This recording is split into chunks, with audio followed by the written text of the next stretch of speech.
Welcome to this week's Resilience by Default Deep Dive. Today, we are getting into the weeds of the proposed 2026 U.S. cyber strategy. Now, this is a really bold vision, and it has some massive implications, not just for America, but for pretty much any business operating on the world stage. So let's just jump straight in. And that quote, wow, it really gets right to the heart of it, doesn't it? According to Terry's analysis, this strategy basically lifts operational resilience out of the server room and puts it squarely in the boardroom. We're talking about a world where it's no longer just about keeping your systems online. It's about navigating a world where cyber policy is a primary tool of national power. So here's our game plan for today. First, we'll dig into this new geopolitical reality. Then we're going to unpack the 6 key pillars of the strategy itself. After that, we'll explore the global ripple effects, what this means for everyone else. Then we'll get into the specific risks for non-US firms, and we'll wrap it all up with what this means for the new mandate for resilience. Right, so our first section. The most crucial point to grasp here is that this strategy signals a massive shift. We're moving way beyond thinking about cyber in terms of just defense or security. We're now in an era of active cyber statecraft. And this illustrates that change perfectly. Think about it. Every single decision, who your cloud provider is, where your hardware comes from, your data privacy model, it's no longer just a business decision. It now has real geopolitical weight. This is the new landscape every global leader has to navigate. So how does this strategy actually work? To really get it, we need to look at its core components. Terry's analysis breaks it down into 6 really distinct pillars. Okay, let's do a quick walkthrough.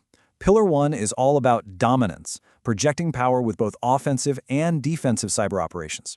Number 2 is deregulation, so moving away from that rigid checklist compliance towards more flexible, common-sense rules. 3 is modernization, which means upgrading U.S. federal systems with advanced security like zero trust, the whole never trust, always verify idea. 4 is hardening, securing critical infrastructure, a big part of which is reducing reliance on adversary vendors. 5 is superiority, basically aiming for American dominance in game-changing tech like AI and quantum computing. And finally, Pillar 6 is the workforce, treating cyber talent as a critical national asset.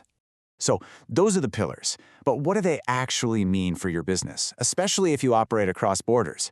This is where we start to see the strategy's global ripple effect really come into play. And what's so fascinating here is the clear divergence it creates. While the U.S. is aiming to streamline and deregulate a huge chunk of the world, you've got the EU with DORA, the UK, Australia, they're all heading in the opposite direction, towards more and more prescriptive rules. For any multinational company, this is a massive compliance headache. Let's look at a specific example from the analysis to make this real. The U.S. approach lines up pretty well, conceptually at least, with the UK's impact tolerance model. They're both principles-based, but it clashes, and clashes pretty sharply with the EU's DORA framework, which is way more prescriptive about things like ICT risk and third-party oversight. The bottom line? You can't just apply one approach to all your jurisdictions anymore. And the impacts just keep coming. This is absolutely going to force a major realignment of tech supply chains, steering them away from China.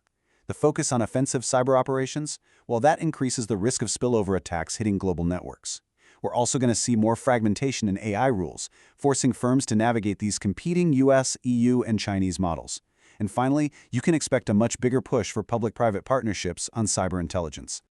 This brings us to a really crucial point for so many of you. Let's narrow our focus right down onto the unique risks this US-centric strategy creates for organizations based outside of America. So if your headquarters are in London or Frankfurt or Singapore or anywhere else for that matter, what does this new map actually mean for you?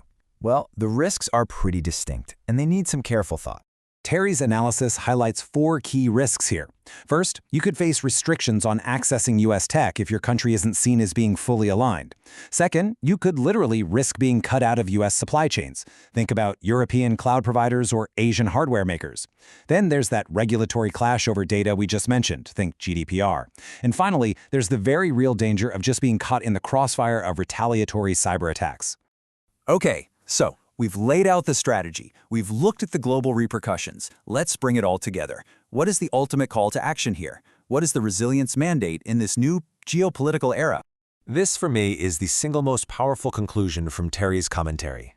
Your organization's resilience, it just can't be a passive assumption anymore, or something you only discover during a crisis. It has to be an intentional design choice. it has to be internationally aware of all these competing geopolitical forces. And crucially, it has to be architected into your systems, your processes, and your culture right from the very beginning. That is the absolute essence of resilience by default.